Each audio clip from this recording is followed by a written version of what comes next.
Alrighty, thank you everyone for being here. We're very pleased to have our guests today, which are Dr. Simmons and Dr. Wilson. We're going to be answering some very important questions for students who kind of want to know what direction they're headed in terms of whether they want to pursue a degree as an MD, a PhD, or any other degree in the sciences. So my name is Batiste Golestani. I'm a senior Chancellor's Research Fellow here with my colleague, Jonathan. Give an introduction. Oh, absolutely. My name is Jonathan Abagu. I am a Chancellor's Research Fellow for the 2021-2022 school year. It's a pleasure to meet you all. Beautiful. And just to give a bit of an introduction to Dr. Wilson, she is a associate professor, I believe, in the biomedical science. Are you full professor, Dr. Wilson? Full professor, full professor in the biomedical sciences.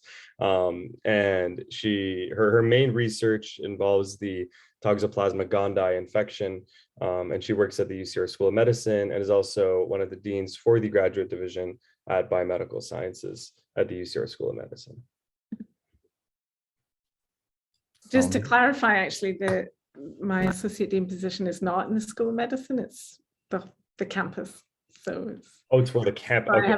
Yes, I have a foot in the School of Medicine with my research and my teaching, but I also have a foot in the rest of the campus. Thank you for clarifying, Dr. Wilson. No problem. And Jonathan can give an introduction for Dr. Simmons, who will be joining us shortly. Absolutely. So Dr. Emma Simmons is a Senior Associate Dean for Student Affairs at the UCR School of Medicine. She also serves as the Salma Haider Endowed Chair for the Thomas Haider Program and serves as a Health Sciences Clinical Professor for the UCR School of Medicine. Alrighty, perfect. And we can begin our presentation. Sounds good.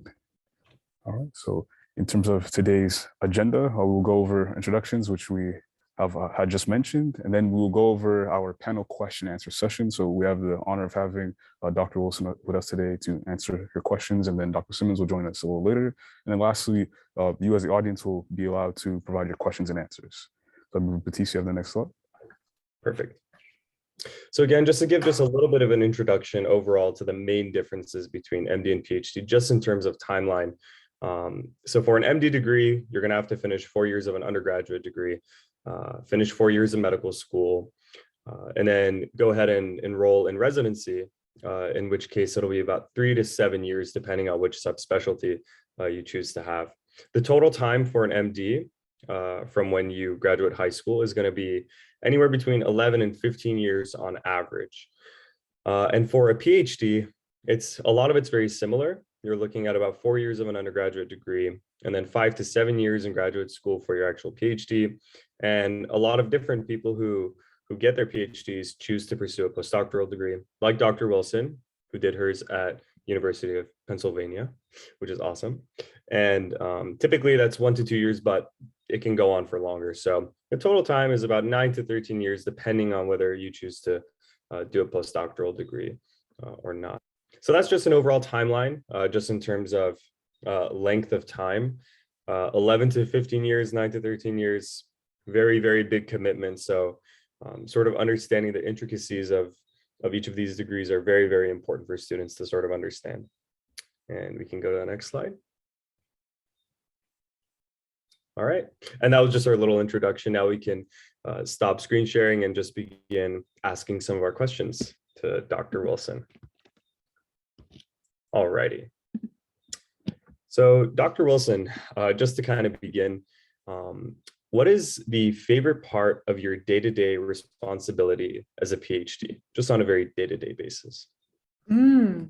That's changed a lot over the years, right? So perhaps for those that have done some research already, that you're getting some joy out of being at the bench and learning new techniques, maybe interacting with your peers and people that can guide you. And there were lots of questions, right? There's this, so I fell in love with parasites when I was an undergraduate. I was doing ecology. So my undergraduate degree was from Dundee, University of Dundee. Nobody's heard of that, right? Has anyone heard of University of Dundee? Go on, I dare you to say yes. It's in Scotland. and it's a fantastic university. And I fell in love with the idea of the green movement and saving the rainforest. So I wanted to do ecology and realized that actually it was a lot of mathematical modeling. But on the way, I had one of those professors that went out to far off places, infected themselves, and brought their own parasites back to study. So that was interesting, curious. He was quite a character. And the idea of parasites manipulating us very clever human beings was really intriguing. So I loved learning about that and learning to ask questions. And so that was my favorite. But now my day-to-day thing is doing stuff like this and sort of passing on my guidance. And I love interacting with my students and and sort of letting everyone know that even I, although I am this all-powerful professor, full professor, that I too experienced exactly what you're doing and that you guys can get here too. So I think that's probably my answer to that one. Fantastic. Thank you, Dr. Wilson. Okay. It's quite a diverse job. I enjoy the diversity of a PhD. Jonathan, sorry, I interrupted. Oh no, you didn't interrupt at all. It's a pleasure always getting to hear your story because I find it honestly very inspiring. I'm hearing it for the first time as a CRF early in the year, and I'm very happy that you're here to pass your knowledge to the broader UCR undergraduate community. In terms of this next question, in what ways do you believe students can best explore their passions to figure out if they want to pursue a PhD? Yeah, I think you need to find something that you really like doing, and that might be through your lectures, right? Maybe you're doing some psychology or history, or maybe you're doing lots of biology, and really start talking to professors and trying to get a foot in the door and experience what research is like. My job in graduate division is to make sure we recruit good students to our graduate programs. And what's a really awful thing is if they leave the program, right? And so we want to make sure that people are coming to our programs knowing what they're getting themselves into, right? Knowing that this is what research is like, that how small those steps may seem sometimes, right? You think, I'm just going to do this experiment and solve this and that, and actually the processes that get there take a lot of time. And so I think it's really critical to get some experience at the bench or interacting with researchers in general. Find something that you love. Like what you're going to do, at night. You're going to read a book on it. Is it painful? Are you bored? And find something that you really like. Don't go into, like as Betty's pointed out, this is a really long commitment, right? And I think all of you that are on this call, and hopefully many that are watching, are thinking about it. First, appreciate what you're getting yourselves into and find something that you really enjoy. Wonderful. Thank you so much. Here. I believe. Hi, Emma. Oh, hi, Dr. Simmons. Sorry about that, you guys. Sorry, I'm late. Let me get up. No problem at all. Thank you for joining us. It's nice to see you, Evil Emma. Beautiful. All right, Jonathan. Oh yeah. You have two Emmas here. I thought you had Seema. I mean, Dr. Tori Woodruff. Yeah, Dr. Tori Woodruff was originally going to come, but she actually is in India right now, and I believe it's like 4 in the morning there or something. Wow. So yeah. Yeah, she had to skip out. But Jonathan, if you want to just give another quick introduction for Dr. Simmons, and we can move on to our questions. Absolutely. So everyone, we are absolutely honored to have the other Emma in the room, Dr. Simmons, the Senior Associate Dean of Student Affairs at the UCR School of Medicine, the Salma Hyder Endowed Chair for the Thomas Hyder Program, and the Health Sciences Clinical Professor at the School of Medicine. So please give a virtual round of applause And would you like me to proceed on with the next question? All right. Cool. So yes. Oh, is it you, Jonathan? yeah, for the next question. Awesome. So in terms of, I believe both of you would be great for answering this question. What do you wish someone told you as an undergrad pursuing, say, for instance, the PhD route, Dr. Wilson, or the MD route, Dr. Simmons? Do you want me to go, Emma? Are you okay? You go for it. I've bored them already. It's your turn. So what I wish someone had told me when I was an undergrad was that it was going to be okay, that it was going to be hard, it's going to be tough, but you're going to be able to get through it. You know, you have to work hard, but you can get through it. Don't worry about the money. Don't worry about the naysayers. Don't worry about anything except doing what you need to do. Focus and do what you need to do. That's what I really wish someone would have told me, you know, in the moment when you're stressing out and worrying, you know, just do your best and get through it. I totally agree with that. And to go back to the money aspect, many people don't realize that you get paid to go to graduate school. At least a 5-year commitment. You should expect at least a 5-year commitment. And that many people are pressured to, once they've got an undergraduate degree, to go get a job, right?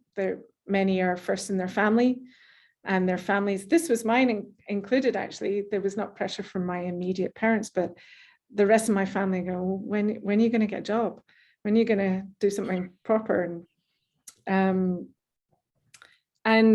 it's a long term, you've got to think long term, right? And now I'm earning, you know, happily, thank you very much. And it's a long term commitment. So you get paid for some of your money, Dr. Wilson? I'm rolling in the stuff, man. I was poor for a very long time, right? So PhD was, you know, it was really hard.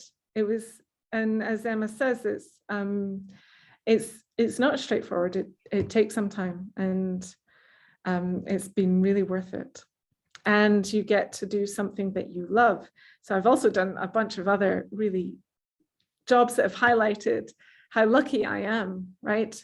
I've, you know, sold popcorn in the Odeon, which is a cinema. And I've worked in a stockbrokers, and I've sold shoes, and I've done some jobs that, you know, you make the most of at the time, but, you know, I'm getting paid better than $166 an hour. So that's good.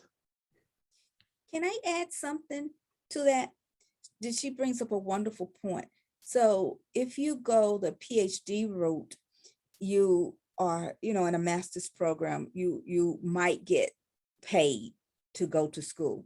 Medical school, that is absolutely not the case. It is not the case. You will not get paid. You will pay dearly. But again, my advice is still don't worry about it. I mean, how many poor doctors do you know? Really? I mean, you just don't. And I was the poorest student in my medical school by far. I mean, it was no doubt in anyone's mind that I was the poorest student in my medical school. And I married the man who had the most debt in my medical school. So it was a match made in heaven. Our financial advisor asked us, please pick anybody but each other. Please pick somebody different. But even that being said, don't worry about the money. Mm-hmm. Do your best, stay focused, and you will get through it if that's what you want. Now, if it's not your passion, don't try to do it. Don't do it for mama, nana, whoever else. You got to do it for yourself. But I also think I wish that I had taken some time out. I've done this go straight through, focus, go. Take some time off, sell shoes, do popcorn, do that. It makes you a better person. It makes you understand. It makes you, you know, I've come into medicine and that's all I know. That's all I know. I've done maybe a 2-week stint at serving pizza before I got fired, and a 1-month stint at Victoria's Secret selling lingerie before I got fired. You know, I know nothing. I knew not how to interact with other people outside of medicine. You need to know how to do that. I think it's very important. Take some time to know who you are and to know what you want, to be focused, to be passionate, to go for. Does that make sense? I know it sounds like I'm saying 2 different things, but do some other things in order for you to be focused, is what I'm trying to say. No, that makes complete sense. And Dr. Simmons, just to follow up, what experiences do you think would be valuable if students choose to take some time off after undergrad? Anything? Something perhaps anything that you think you're interested in, anything that you want to explore more of. I mean, yes, do whatever you want to do. It doesn't have to be about medicine. Do an avocation in addition to what you're doing to try to make yourself useful for medicine, but you'll be doing medicine or graduate work for the rest of your life. You won't get this opportunity to be young again, ever, ever. So take advantage of it. I did not say throw our caution to the wind and be silly, but live your life, explore, do some things that you've always wanted to do. Yeah, be productive, right? Don't just waste that time away. But when people are looking at your files on admissions committees, they want to see some understanding of what you're getting yourselves into. So you need some experience, some clinical experience. You need some to be able to show your passion in research if it's the PhD route. So do those things, but absolutely step out of your comfort zone and make sure the path that you have thought you're following is the right one for you, right? Maybe you love selling shoes, and that's awesome too. Yeah, those are some great points you both make. So maybe as a follow-up, Dr. Rose can answer, and then Dr. Simmons, as you were exploring your possible career paths and decide on the one that you're on now, did you seek any advice from mentors? And if so, how did you go about that? Mm-hmm. Yep. Well, I spoke to the crazy professor that loved parasites and several of my professors, and they put me in contact with other people, and I got to go to Tanzania and do some field research there, and that was fun. And then meanwhile I was doing these random jobs, and the whole time I'm speaking to as many people as I can get my hands on, actually. And I was lucky enough to, I wanted to volunteer in a lab because my ecology degree didn't help me much for doing what is much more cellular molecular biology and what is now parasitology. And so I was volunteering in a lab to learn some of those basics, and they liked that, and then they employed me. And then I got to go to Trinidad and work on frogs, so that was fun too. And so all this time I'm working with different people doing different types of science, and it really, they advised me to go and do my PhD. They wanted to employ me as well. And meanwhile, I'm talking to other graduate students. I'm talking to different professors in different fields. I'm getting the experience of presenting work and designing experiments. So all of that was very helpful. And meanwhile, I realized I do not like popcorn. And that was a very simple decision. I still don't eat it to this day. I leave it to the kids. Emma. You are evil, Emma, because that's like my favorite food in the world. No, it's awesome. That's my favorite food. I go to the movies just to get the popcorn. I will actually go into the movie theater, get the popcorn, and leave. Yeah, we were all at the movies the other day, and we're all lined up, all 6 of us, and passing it, and just pass the popcorn over. No thanks. Love it, love it. But if it weren't for mentors, I wouldn't be here. I mean, every step of the way, I've talk to mentors. And a mentor could be another colleague who is, even people who are below you could be mentors. I mean, use what you have. Now, that being said, you're going to get divergent opinions, and everybody knows what's best for you in your life. You have to have some kind of North Star for yourself before you start asking, and take everything, not with a grain of salt, but take it as you need it. You might take this information from one mentor, another piece of information from another mentor, another piece from another mentor, but take what you need and throw away the rest. Be polite, be respectful, but take what you need to make who you are. But you need to know at some point who you are at the core, your moral core, before you start taking information from mentors. Because you can take personal information, you can take professional information, you can take spiritual information, you could take so many different aspects of who you are to make who you are, what you bring to your professional career. Does that make sense? Yes, it does. And don't discount your peer mentors, right? Peer mentors, your graduate students, other medical students that have been through the process or are thinking about the process themselves. Very good advice. Yeah, I find that mentorship in undergrad can be very tough for some students. So we're glad to have you both here to give some advice regarding that. This is a question we asked earlier to Dr. Wilson, but Dr. Simmons, I'm going to ask you as well. Oh, yes, sorry. Go ahead, Dr. Simmons. So I have a question. Why is mentorship as an undergraduate tough?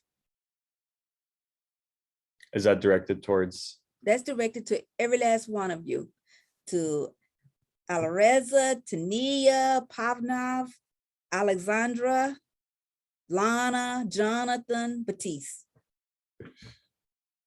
Any of our guests want to answer? Alexandra, Tanya, Alireza, Lana, or we can. Why is it tough? Well, I think there's shift between high school. Okay, Lana, go ahead.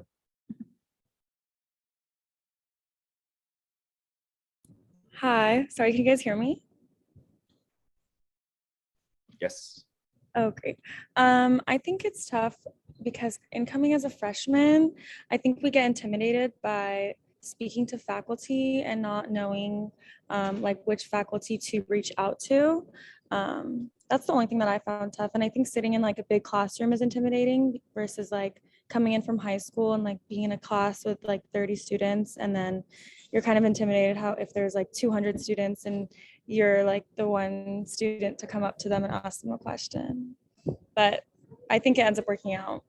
Yeah. Okay.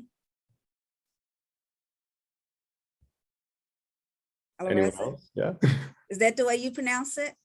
Hi, yes, it is. Can you hear me clearly? Yes, Ali, you're good. Okay.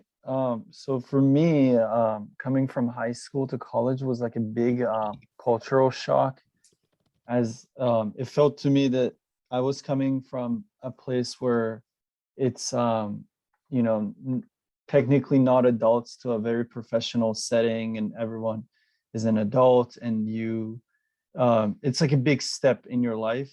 And it's, as like Lana mentioned, it's like the intimidation that you get from reaching out or you know, trying to get support in any sort of way. Okay. So I understand your fear and your intimidation, but I'm going to challenge you to think about yourself in 20 years, 30 years. I know that's hard to do.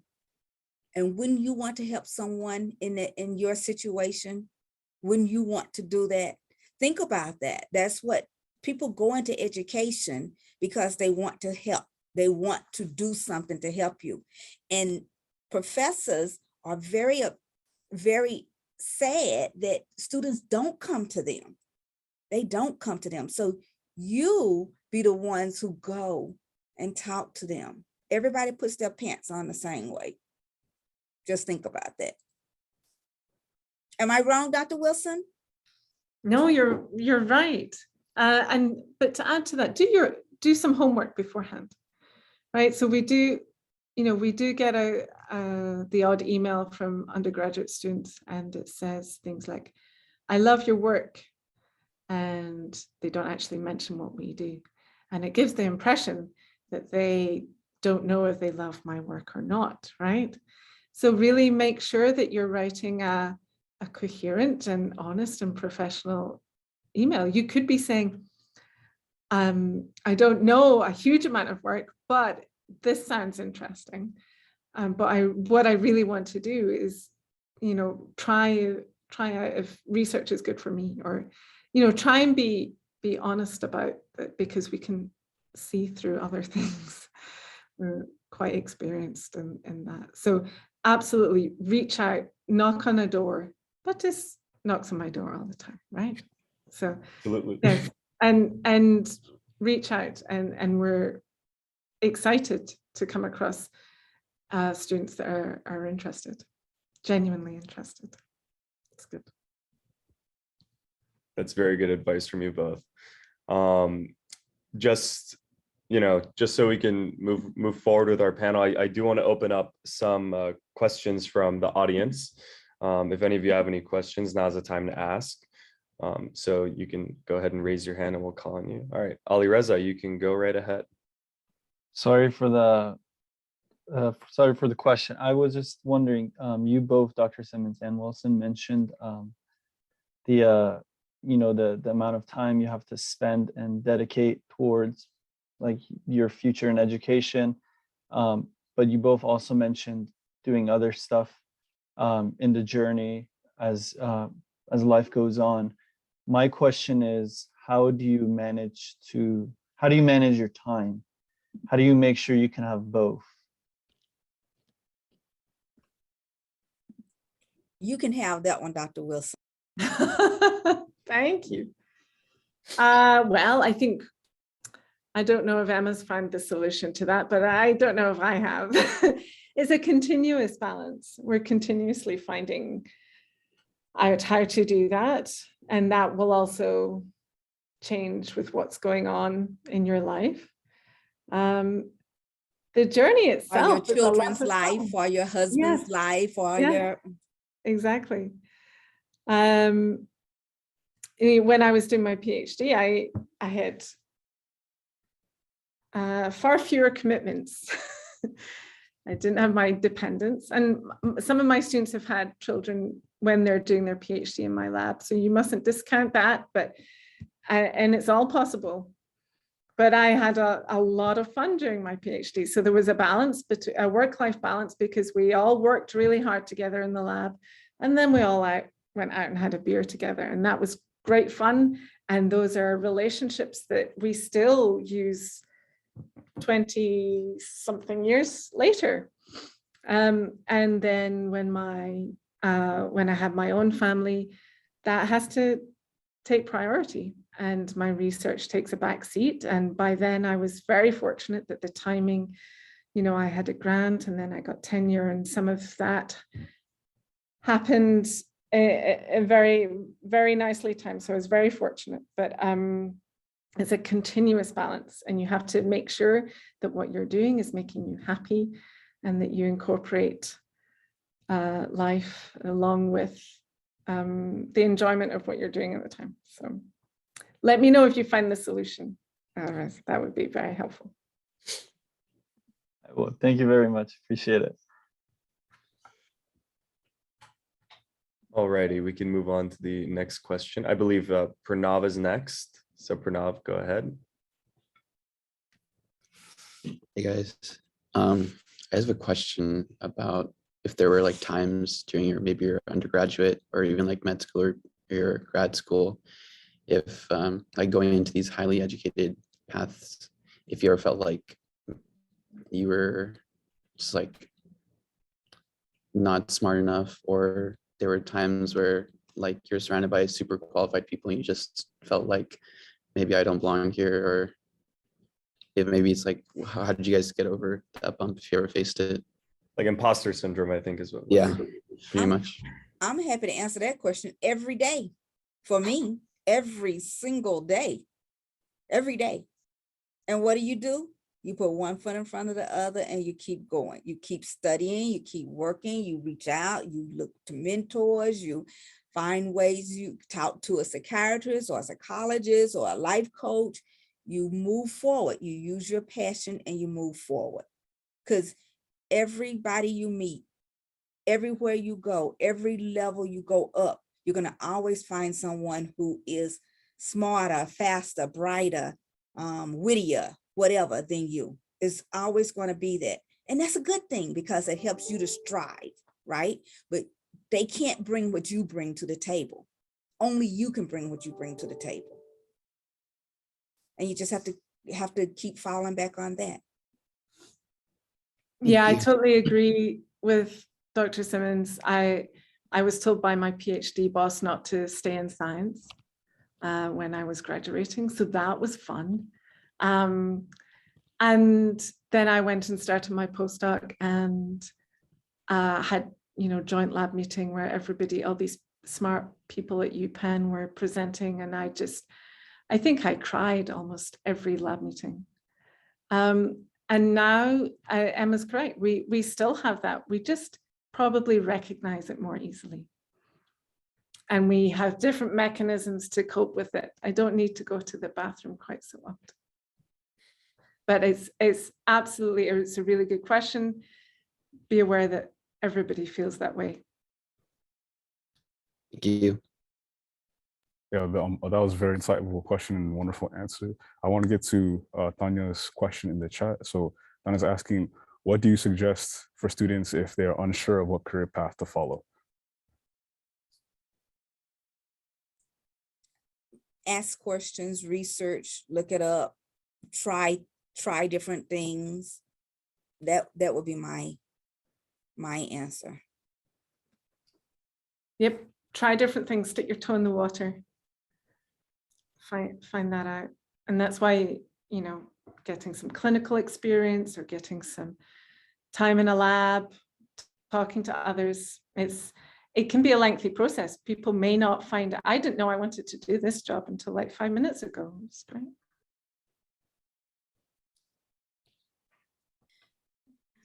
When I was in undergrad, I had a lot of research experience, baby research, bench research, and I couldn't do it. I just couldn't do it. It was just, I couldn't do it. It was not for me. I realized that pretty quickly that it was not for me.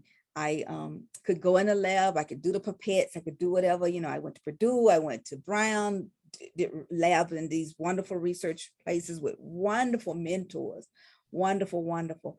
I just couldn't do it. I could not. It was not me. It was not me. Thank you for that incredible insight. Alexandra, you have a question? Hello. Hi, Dr. Wilson and Dr. Simmons. I wanted to ask your advice because a lot of us are pursuing, the medical field or grad school. There's a lot of hurdles. Like for pre-med, you have to take the MCAT, and then after the MCAT, you have to apply to med school and then residency. And it's kind of like this never-ending journey. And I kind of wanted to ask your advice. How do you focus on the present and be content with the point you're at now versus, the last end goal? So, Emma, you want me to take that? Okay. So you're going to have a hurdle wherever you go. If you become a school teacher, you're going to have a hurdle. If you become a custodian, you're going to have hurdles. If you become a stay-at-home mom, you're going to have hurdles. You're going to have hurdles in whatever you do, you are always, most people are going to be striving for something else. So what you have to do is be passionate about what you're doing, because you're going to have hurdles, but is it that you're going to train so you can jump a little faster, do a little higher, take care of yourself to do that. No matter what you do in life, no matter what you do, you're going to get older. You're going to, move. So do what you want to do. Do what drives you. Do what you really are passionate about. And then those hurdles won't seem so bad. That's my take on it. And make sure you celebrate when you get over the hurdle.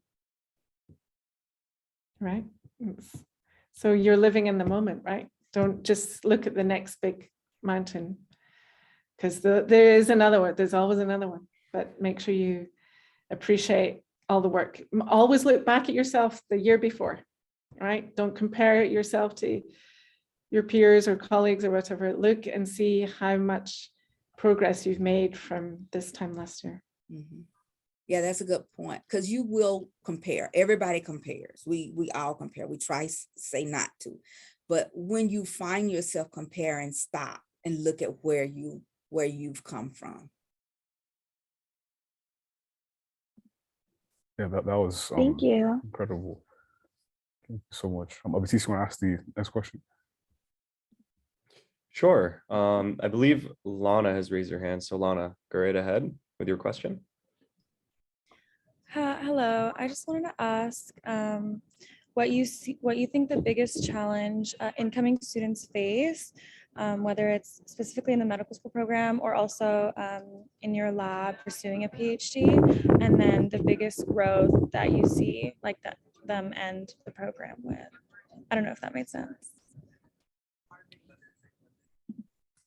Well, maybe I can start off and say, I think these past 2+ years have been incredibly difficult for everybody. And I think these sort of incoming students in the next few years are, are going to have an extra thing to be coping with. They haven't had the in-person experience of being in a lab or being in a clinic as much as many of their previous peers.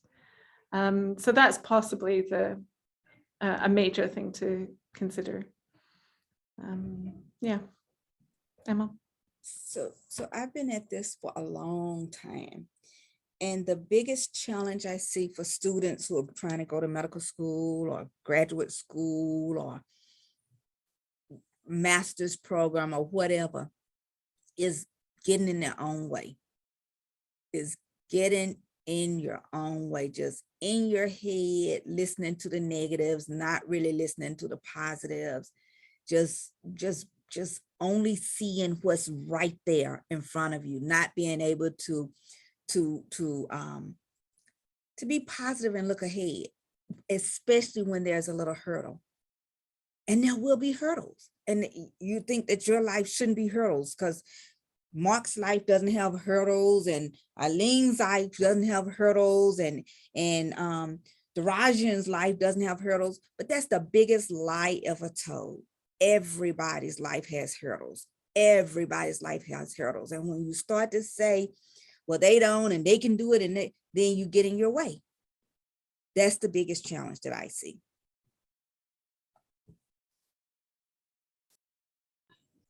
Thank you so much. You guys give great life advice. And how do we give great life advice? Because we live it. And we're not afraid to tell you that we live it. And we fall. We fall all the time. Well, I don't know about Dr. Wilson, but I do. And I just have to get up and dust myself off and keep going. Yeah, my knees are pretty skinned. Yeah. But think of yourselves, right? If you look at, I don't know, a student starting at high school, think of all the information that you have to offer them. That's, and this time in a few years, you'll be doing the same with the undergrads, right? You've got a lot to offer. Enjoy your lives. Perfect. Thank you both so much for that. I actually have a specific question regarding, so for Dr. Wilson, I want to know how much of your job right now, or like what percentage of your job involves actually doing bench side research versus like actually writing grants and just typing. And also for Dr. Simmons as well, I know you conduct research as well. So how much of your job entails seeing patients versus doing your research projects? Okay, so I don't think I've picked up a pipette in some time. And I don't think my lab would let me in the lab. I think they would like throw me out. But I do go in and sort of see what they're doing and comment on their protocols and troubleshoot with them. So I have a 50% position here in grad division. So if you count the other 50%, that's what I do, research and teaching. And I see, I meet with my students at least once a week for an hour for all of them. And percentage-wise, that takes up most of my time. And then the grant writing and the paper writing, that takes up the other 200% of the time. So my math was never that good, and it's really apparent in my job now. So it comes and goes, right? You've got grant deadlines, and then you've got papers to write. And every time you're writing a paper, you think, oh, should I be writing the grant? And every time you're writing the grant, oh, I should be writing the paper. And when you're at the bench, you wish you could be reading and writing. And when you're reading and writing, you think, oh, I wish I could be at the bench. Grass is always greener. It's a fantastic job because of that diversity. And I'm very fortunate. And let me tell you, I figured out pretty quickly. So I told you about my failed life as a bench researcher, right? I was a Mark scholar, so I, was going to be a PhD at some point. But then when I got to medical school, I love medical. I always wanted to be a doctor, but I tried the PhD path to see if I could do that, and found out pretty quickly I couldn't. Then I tried to do research in clinical research. Started writing grants, was able to do grants, got a couple of grants, out the barn when I first came in. And then I realized it is no way I could just do this all the time. It is no way. It was like I had heartburn every single minute of the day, wondering, what am I going to do if I don't get this grant, or if I don't do this, or if I don't. So God bless people who can do that. I could not. So medicine was my easy path. So that's what I did. So I see patients, I take care of patients. Obviously I worry about them and get heartburn about them too, but it's just easier for me. You have to know what you can tolerate, what you can do. So that's what I do. And then the other part of my life is, and I can't do math either, the other part of my life is taking care of my 286 students who are my children, and administration. See, the math is difficult, right? And you care about all of those things. And one thing about grants, and as you go through, if you take the PhD route and decide to do a postdoc, you have to, there's some variation on how much you need grants, and you always need to publish your work, right? Because taxpayer isn't going to pay you to just pipette and us not know anything about it. So publishing is important. Grant writing helps support that. But as you start up your own lab, there are various formulas about how that happens. And the institution that you go to really you need to make sure they're going to support you enough. They're going to give you a large startup package, depending on the research, so that you're not writing grants straight away, that you feel supported by your colleagues and financially for some time before you have to start fretting about the grants. And then sometimes, yes, and bridge funding, as Dr. Simmons points out, and then there's a percentage of your salary that may or may not be dependent on grants. So these are the things that you have to work out. And at this institution, I feel very supported. There are, for example, University of Pennsylvania requires 90% of your salary to come from grants. That's gonna add a different stress level, right, to your life when you're busy, you know, when you have to think, I've got a new young family, for example, that's got to be a priority sometimes. Yeah, 80% for Dr. Simmons, right? It's a very different formula. So be aware of those different formulas and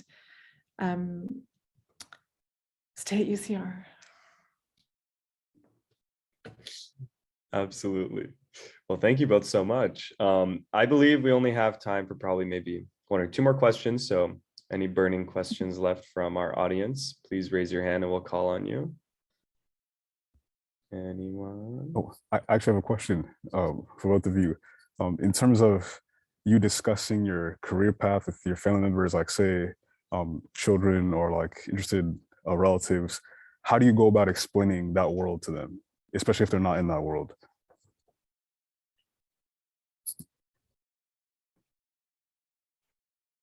Well, sometimes I bring them to my office at the weekend, or when they're all excited and get out of school early, my kids come and, you know, hang out in my office a little bit, and I talk about parasites. So it's a lot of fun, but it's a challenge for me. When I was even an undergraduate, research was a total black box, right? I didn't know what it was. So how would I expect my parents or my other family to know? So it's a challenge, and being able to speak sort of in layman's terms about your research is very helpful. It's helpful for them, but it's also helpful for you to pinpoint what's the real question, what's the point, what's the big picture. And seeing the big picture is incredibly, incredibly important for your well-being, right? Research can take a long time for you to see the results. What's the big picture for you? And it's helpful for others. It's helpful for grant writing to try and, you know, justify what you're doing.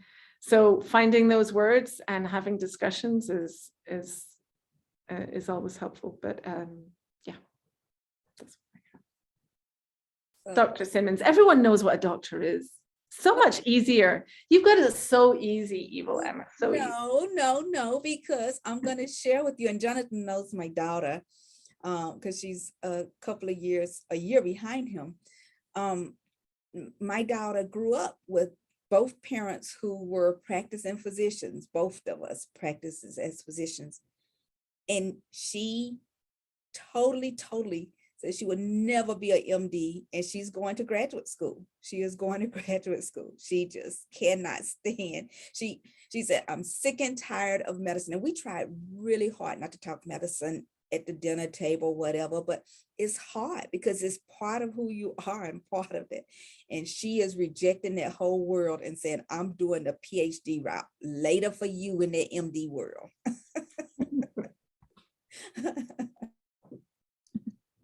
well, I hope she comes here. That would be great. Yeah, I don't blame her. Having said that, I would not be allowed in a hospital unless I was sick, by the way. I haven't even tried clinical stuff.